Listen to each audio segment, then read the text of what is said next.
Good evening, everybody. Welcome to tonight's council's meeting. It's the 1036th regular meeting of council. I'd like to call the meeting to order at 7 o'clock. First up, 1.2 of the agenda is the traditional territory acknowledgement and a moment of silence.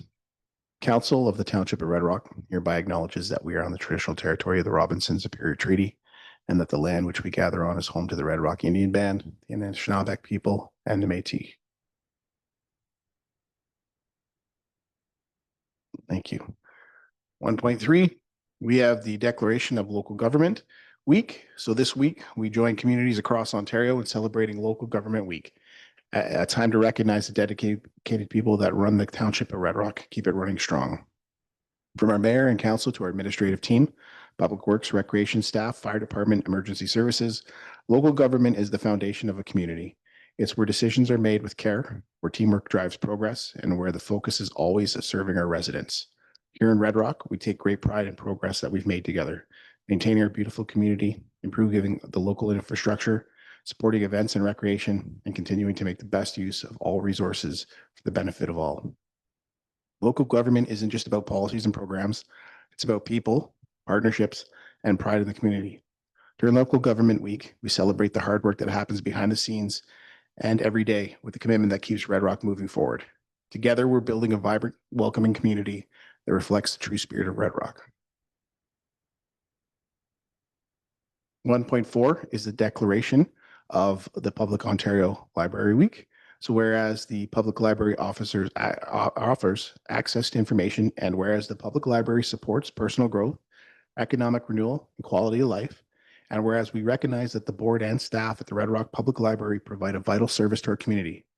Therefore, I, Gord Muir, as acting deputy mayor of Red Rock, hereby proclaim October 19th to 25th, the Ontario Public Library Week, and I encourage everyone to use the public library this week and throughout the year.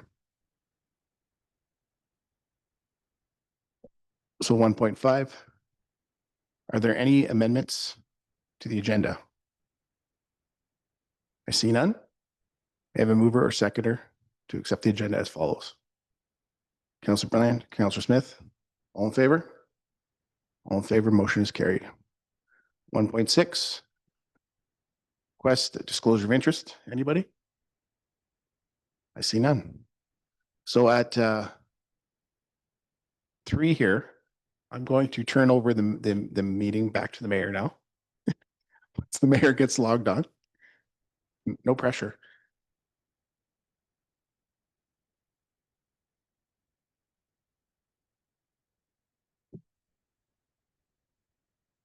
I'll continue on. Presentations or deputations, we do have none.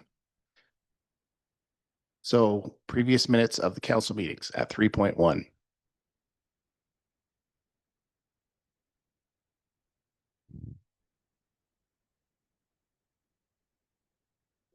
Okay, 3.1. It's not loading. That's okay. So 3.1, we have the minutes of the October 6th council meeting, open and closed sessions. Can I have a mover? And I moved by Mayor Robinson. Seconded by Councillor Smith. All in favor to accept those minutes? Okay, motion is carried. Correspondence. 4.1, resolutions from other municipalities.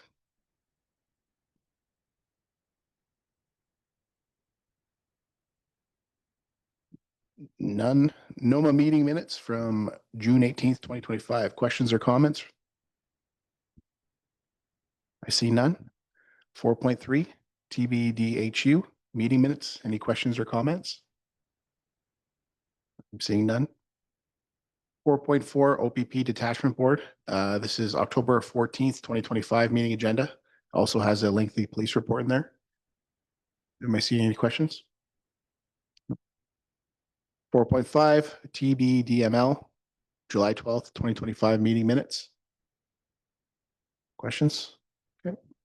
4.6, DSAB, September 18th meeting minutes, open and closed sessions available. See no questions? Okay. 4.7, St. Hilary cross-country race. I'd like to open the floor for comments. Looking for a donation. Councillor Smith? I think we should treat it like all our other donations and just match what we do with everybody else. I think it's what, 200 or 250 or something. Yeah, we donate every year to St. Hilary's for the race. It brings a lot of kids into town. It's a great thing for the community. Any other questions or comments? I do know they're still looking for volunteers if anybody can help out. I am, so they did reach out, looking for people. Okay, perfect. Yeah, so if there's any volunteers, please let St. Hilary's know.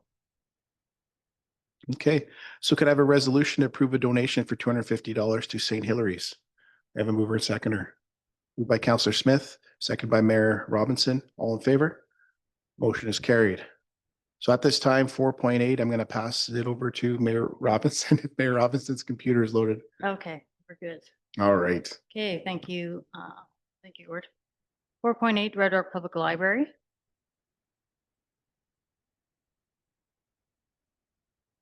Anybody? It is, am I reading this? No, okay. So it is Ontario Public Library Week.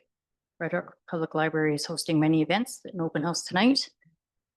So stop in if you get the chance. Lots of donate. There are a lot of donations, but there's a contest and stuff like that. Okay, 4.8. Okay, seeing no other questions or comments. Okay, next 4.9. Superior North EMS bargaining updates. Any questions or comments for CEO? Councilor Muir. Yeah, just a comment. I know over the last several years, we've been, going over with our bases and EMS and being assured continually that staffing is being looked at. I think we've been told at every conference we've been to with Superior North EMS. But then when you look at the bargaining process right now, I'm not sure how this bodes well for recruitment when people are looking outside in and seeing that like the way the bargaining process is going. So I would think when you're recruiting, the effort would be more welcoming, so to speak. Because I know if they're looking at other paramedics, bring them in the area, driving a hard bargaining negotiation with it just doesn't look to me. It just doesn't look very good when you're trying to recruit a bunch of new people in, and then we get a memo such as this. No, for sure. I think there's concern and serious concern around the whole process, and I think we've tried to articulate our feelings many times on this, in the fact that we need to be staffed in our area, and I think that, and the number of paramedics, the number of available ambulances, those are the issues that they're at the heart of this, and I know that at some point, in my opinion, there needs to be a lot more engagement based on that. We really need to be able to bring a collective voice to the city, and we need to demand EMS service on the North Shore that treats us fairly and make sure that we're well taken care of by the professional staff that we have. So again, I think it's these are just steps again in the process. We've seen this unfold for many years, and I think it's continually getting more concerning and more bothersome. And I do believe that there is a step that we may need to take. Any other questions or comments? Seeing none. Okay, 410. This is the news release, Red Rock Indian Band and the Red Rock Township partnership with the sanitation. I think it was great. I think great response. Always chief and council, they're great to work with, and a pleasure to be doing it. So. Yeah, and I think Wayne will highlight that in his report, but we've officially began using the new truck as of last week, so that's really good news.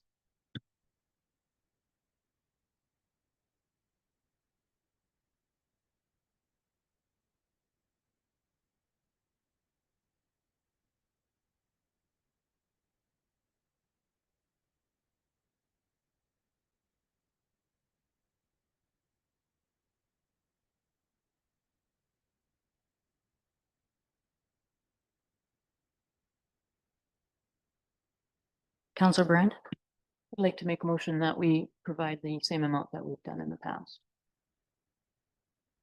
I do believe last year it was 250 as well. Okay, is there a mover and seconder for motion to provide the Legion with the donation request for the meat truck? Counselor Muir, Counselor Brand, all in favor? Motion's carried. Okay, 5.1 Murdoch Public Library Board. Right, yeah. September 9th meeting minutes. Any questions or comments? Seeing none, can I have a mover and seconder for motion to receive the minutes? Counselor Brand, Counselor Smith, all in favor? Motion's carried. 6.1 report from Public Works. Mr. Klein, welcome.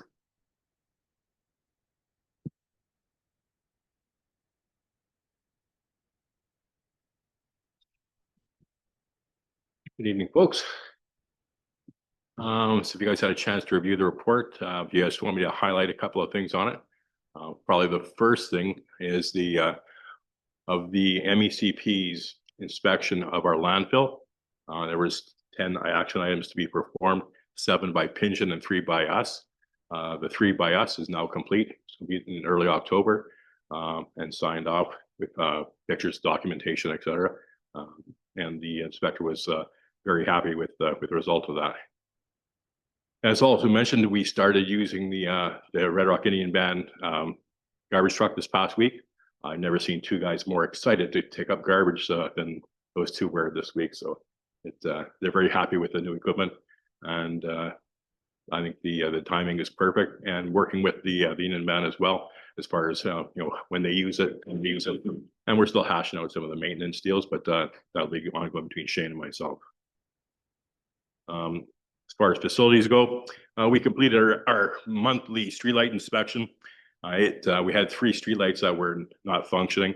Bulbs weren't burnt out. There was some other issues. Basically, we have to look at all of our streetlights. It's a minor repair, but it's 156 times a minor repair. So it'll be a time-consuming thing, and we'll tackle them as the problems present themselves. We also looked at some of the lighting in the arena ice surface. There were 3 lights that were burnt out. We had them replaced. They burnt out an hour and a half later under further investigation. When the lights were, they were metal halide lights to begin with.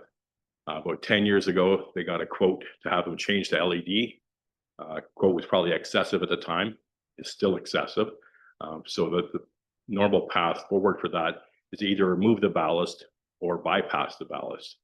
So one of those 3 lights in question, one, we removed the ballast on it.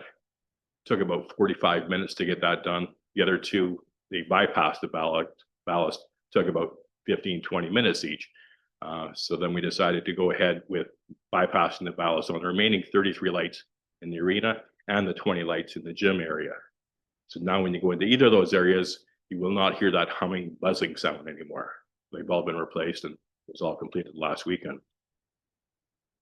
Worked with Aqua this past week, basically lifting up one of their sump pumps for inspection and cleaning. Everything seemed fine, put it back in place, so we assisted them on that. As of Thanksgiving Monday, Rec Center is open now 7 days a week. So we're up and going for Gord. The Simcoe guys are here. They're changing the oil on the plant right now, and hopefully we'll make it nice by the end of this week and be ready for our November 1st open date. Ongoing work at closing the marina and the interpretive center. Still got a couple more boats to come out. We've taken out 3 boats already, assisted in that. Others that take their own out, they can take them out at their leisure. But that'll be going on through the next couple of weeks. So we've already blown all the water lines out, splash pads have blown out, etc. So just a small minor things we have to finish off to get the marina closed. Another big topic is the bridge work we just completed. We just received a report from JML Engineering that was done in June, received a report a few weeks back. Keep in mind that report did not account for the work that we were planning to do that we completed last week. So a lot of the items that were in that report were already done last week on Bridge 1, and several of the items on Bridges 2, 3, and 4 we completed through the course of the summer. And we've looked at each of those other 3 bridges, and we're determining which work we as Public Works can complete, maybe the more or less technical things, and provide us a huge cost savings in that regard. We have some of the inventory in stock. Other stuff we'll have to purchase, but we should be able to save ourselves, a good chunk of change by doing that work ourselves. Basically, the work that on the bridge went well. We kept the bridge closure on a little longer than was planned at first. Just they were planning to pour the epoxy on the Tuesday. They didn't get to it till Wednesday by noon. Thus, we had to extend it because the engineers wanted to make sure we had 70% cure before we went and started putting traffic across it. When it came time to Friday rolled around, ton of rain that we had, there was concerns about the escape road. Just got to understand that road's not meant for day-to-day traffic in and out by all types of vehicles. It's meant to get out once and that's it. It actually held up pretty good. It was dry again on Saturday. But I did contact the engineers on Friday afternoon because we had planned to keep the road closed until the Sunday. Contacted the engineers and said, hey, our backup road is deteriorating. Can we open it on Saturday? And they gave us the approval for that. And thus we opened up on Saturday afternoon.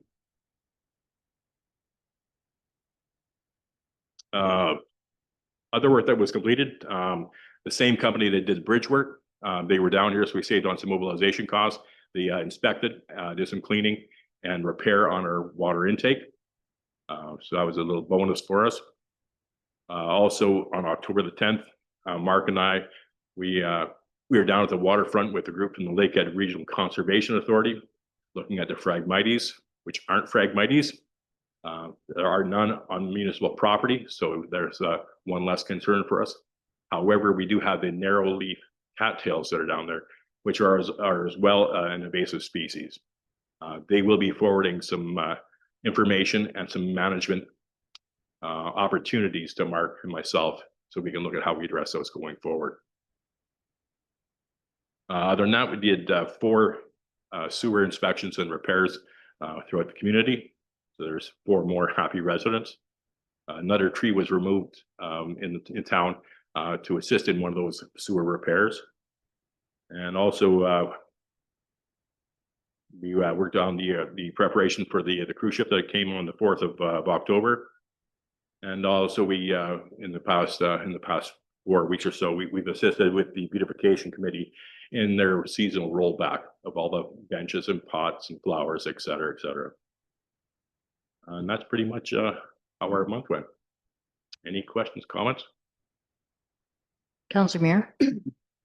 Yeah, thanks, Wayne. I appreciate the update on the ice. Looking forward to that.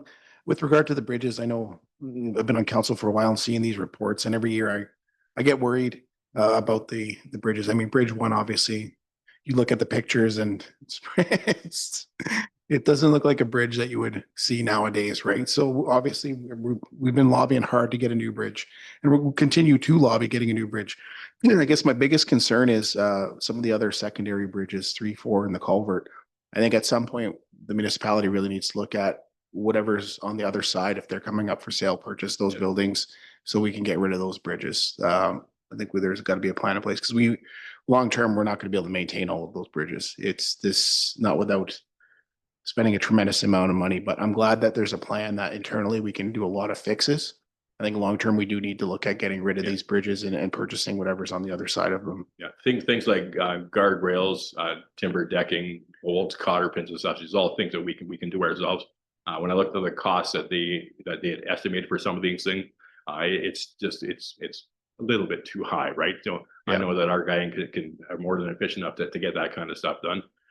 We look at rotting beams. Obviously, it's outside of our scope, but those are the more critical things, and we have to look at the lifespan of that bridge as well, and what we do with it going forward, especially with the properties on the other side. Yeah, exactly right. And I mean, when you look at Bridge 1, the construction of Bridge 1, the way it's it's constructed, yeah, realistically, we could probably just rebuild that exact same bridge for a few $1,000s this year, but like we have to go by new standards, new codes. So yeah, it definitely needs to be replaced. And but good work though, honestly, good work on having the bridges repaired internally. That is the way to go. I appreciate you doing that. And then I say it's the non-technical stuff that we don't need Right. an engineer stamp for. I won't say it's cosmetic, but it's more superficial stuff that we can handle.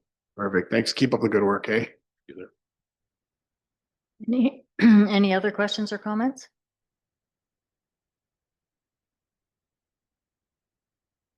I don't see any. I do like, I'm glad that you really stressed how much that you've, all the other repairs on the bridge have been done since the report's been out, because some people are just gonna see the report and, oh my God, right? But a lot of work has been done. So all that costing, a lot of it. Yeah, like I say, some of the pictures are all dated around the 25th or 26th of June. I started on the 15th of July and they'd already started doing some of that work. So it's a matter of something, well, let's not wait for the inspection. Let's get that work done before the inspection and shortly after, so we don't have to wait for 2027 for the next round of what's missing, right? So. For sure. Okay, no other questions or comments. So can I have a mover and seconder to approve the report as presented? Councillor Brand, Councillor Smith? All in favor? I thought I seen your hand. Motion carried. You always say I'm not looking at you. Okay, 6.2, we have. Yeah, report from administrative activity. Yeah, so a few things. First of all, just to highlight back onto to Wayne's report. Great job, and just also bring to the front that on Bridge 1, I mean, this council has committed significant dollars to the repairs and that potential longevity of Bridge 1. I mean, we spent as much as $500,000 in the last 5 years on that bridge. So again, we're aware of the challenges around the funding to replace the bridge, but we're doing the due diligence that we have to do to that bridge as well. So I just wanted to highlight that. My report is, I think a couple of highlights in the summary. I think we did have quite a week around emergency management. Both myself and staff attended different segments of the Amethyst Falls sector meeting. So we had staff attending based on the communications piece around emergency management at that level, and then myself as well attending as the CAO and the CEMC for the community based on the EMO and the CAMC process. So that was that. We do have and we did bring a draft copy of a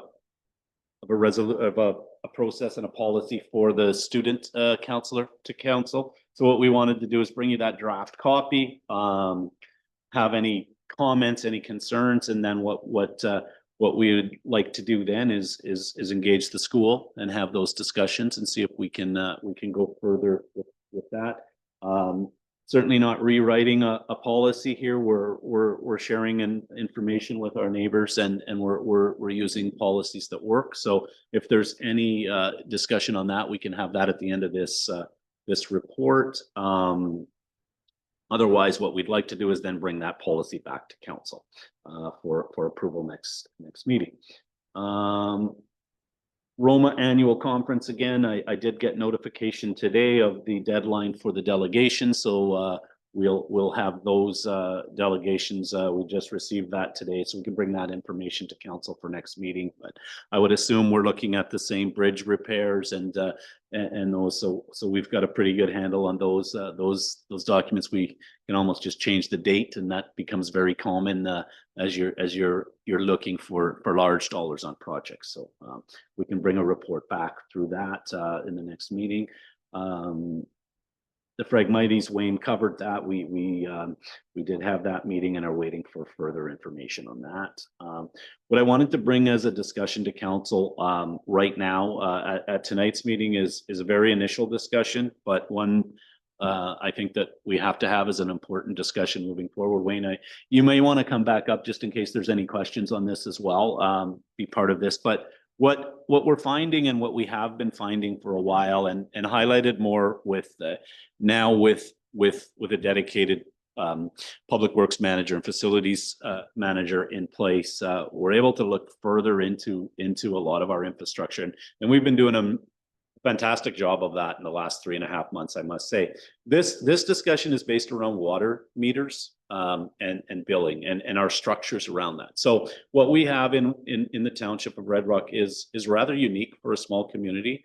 In our studies, we can only find us as one of the last remaining in our direct area, or never a community that's never went to water meters. So our infrastructure around our water meters was installed in 2008, I believe it was. What we're seeing now is infrastructure issues around those meters, for example, and not to mention our reading technology to read the meters. We're going on many years. We're also based on the fact that we're having trouble finding parts. We're having trouble finding meters. We don't have meters left in stock for new builds, etc. We're kind of at a crisis where we're looking at a couple of different options. That's why we wanted to bring the initial discussion, and then we would put some data together for council. But we're looking at an upgrade of our meters, which would be a significant amount. Again, staff has been compiling a lot of data on regional communities again, and who has meters, who doesn't. The only community we could find in our immediate area that was still operating meters until this past year was the Township of Manitowoc, who has just eliminated their meters as well. Let's talk to the city of Dryden. In my network of CAOs, they're still operating meters, but are very actively trying to eliminate meters from their system as well. So what we want to bring to council is data based on discussions of, do we replace our meters?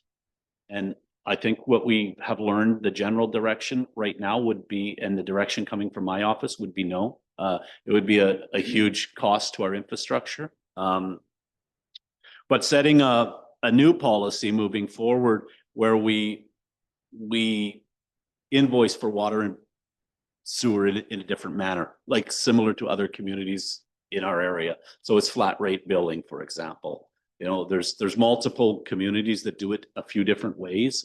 We have neighboring communities that will bill based on number in a household, for example. And then we have others that just set the rate and that's the bill, right? So we understand there will be fluctuations. There will be situations where some people will pay more. There will be situations where some people pay less. But the infrastructure around the upgrades to our meters, in our opinion, and we'll bring again that data will far outweigh. I mean, we'll be looking at an astronomical cost to bring this forward. So we want to just put that, and Wayne, feel free to add into any of that. You've got a lot more of the data around, you know, our reading equipment, and I know our batteries, those kind of things that we just can't find parts for anymore. So, so we just wanted to talk to council about that. I wanted to bring this to council. We'll bring you some options in the near future, and I just wanted to let you know that we are facing that as an infrastructure issue, and I'm not sure, Wayne, if you wanted to add anything to that. Yeah, so just through initial investigation, we found that there are many units that do not read properly, right? Whether they're not turning or they're just, the signal isn't there, is not reading, right? So those are basically being estimated. The reading equipment, the last month we tried several occasions. It just doesn't work anymore. I contacted the vendor for it, and our service agreement expired in April of 2024. Right. So again, it is probably, you know, first gen that came out when we got the system in place. So it is at 15, 16, 17 years old. Right. So yeah, you'd be looking at cost to replace that, possibly the meters as well. And something that we probably did that happened back then was, I believe the township folks actually, the public works guys did the installs of all the meters, right? To me, that's a huge liability for the town. Someone gets a water leak because of that, we're on the hook for it. So, you know, recommendation would be that if we did go back to repairing or replacing meters, then it's got to be done by a licensed pipe fitter or plumber, right? Which brings in huge cost. Any questions, Councillor Muir? Yeah, that's the end of my report, so we can take some questions. Perfect. Yeah, I guess my questions around the meters. I remember the first time I met my in-laws, they didn't have a meter. And then my father-in-law, when they put the meters in here, I remember he wasn't very happy. But I remember, like, and the Public Works did do the work, and they meters are not foolproof. I used to install them when I was a plumber as well. And to be completely honest, if we're looking at removing them, I'd be in support of that. I think what would be nice for people to see is the actual cost, to say people want to see the cost of a meter. I think on average cost per person, if they want to see what the cost would be to replace per meter per person, I think you're probably looking at least 2 hours. And then the parts themselves are probably hundreds of dollars now because they're full brass too, right? So that's, yeah. Just that, maybe, so people can understand. Yep. Because maybe the option to say, well, if you want the water meter, then everybody's gonna, if we want to keep it, and the town's adamant that we keep the water meters, then the cost is borne on the homeowner. And then just so we have an estimate of what it would cost everybody if we were to do that. I'm not saying we're going to, but again, it's just an option so people can see the cost. Well, and I think at initial looks that we're doing internally, I would say for a community the size of Red Rock and the infrastructure issues, we would be it would be in our best interest to go to some kind of a billing model outside of the meters. We can see by the comparisons of other communities that the meters for a small community like this, the infrastructure costs are too high. Councillor Brand? So you mentioned about how when these were installed by the town guys, that there's potentially liability with leaks and stuff like that for the town. Now, if we chose not to continue with these meters, would they have to be removed? If we chose to go flat rate, then the meters could stay in place. And then if they had to be removed, then I would suggest using a licensed plumber pipe fitter to remove them. Okay, so there is the option of not having to remove them. That's correct. Okay, thanks. Yeah, I'm quite sure you're probably gonna have you're not gonna break too many hearts if we get rid of the system. But something that's fair and equitable, right? Yeah. To all the people, a lot of seniors, and so probably going back to the way it was before, might be, but again. And we'll bring some options. We'll have we've got a lot of data collected already in the office. I mean, Shelley in water and sewer and billings has done a lot of data collection now. You know, bringing Wayne on board as well, and we'll certainly bring some information to council to make those informed decisions very shortly. Okay, look forward to that. Any discussion on the student council process? People had time to read the Councillor Muir? Yeah, no, it looks great. Like you said, we're not reinventing the wheel. It was just a basic thing to have one of the local kids get involved in local government, because I think there's a big disconnect there between the youth and just government in general. So it'd be nice to have some youth on the council. Councillor Brand? Just have a couple questions. I like the report. I'm looking forward to this getting in place. Under eligibility, responsibilities of the student, provide reports and make recommendations. I'm just curious as to what type of reports we would have, like what we would be expecting. Then under elections and term limit, it says the student council term shall be for 1 year term only. In order to serve a second term, the student must reapply. Would they be reapplying to us, or is that going to be through, again, the student body up as in 2.1? And then my final one is, if the student counselor wishes to resign, the student must notify the CAO in writing. you know, the rest of it. Would they also have to have consultation with the guidance counselor? Is this kind of governed by the school as well? So that's, I think, our next step, and those are good questions. That's our next step. What we would like to do then, and what we're going to do is then engage the school, right? Because this may be a different policy. So when it comes back to you, there may be some changes based on the school's input, for sure. So that'll be our next step. We'll engage the school as early as this week, and some of these may not apply to that, and we would highlight that and then bring that back to you for approval. So we will do that, and like I said, then we'll bring that back. It might change a bit based on some of the parameters between the differing schools. Thank you. No, I think it looks great. And once you get the school's input, and we'll see what you bring back. Any other questions or comments on Mark's report?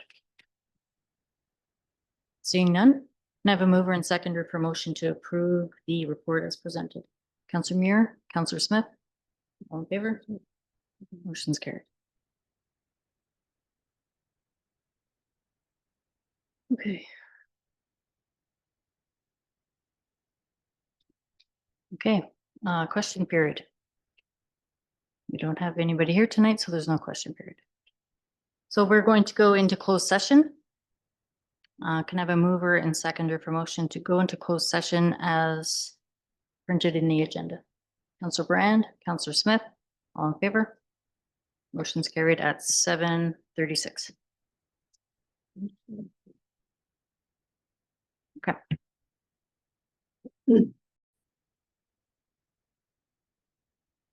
Rising from closed session at 8:17, council discussed identifiable individuals and security of property.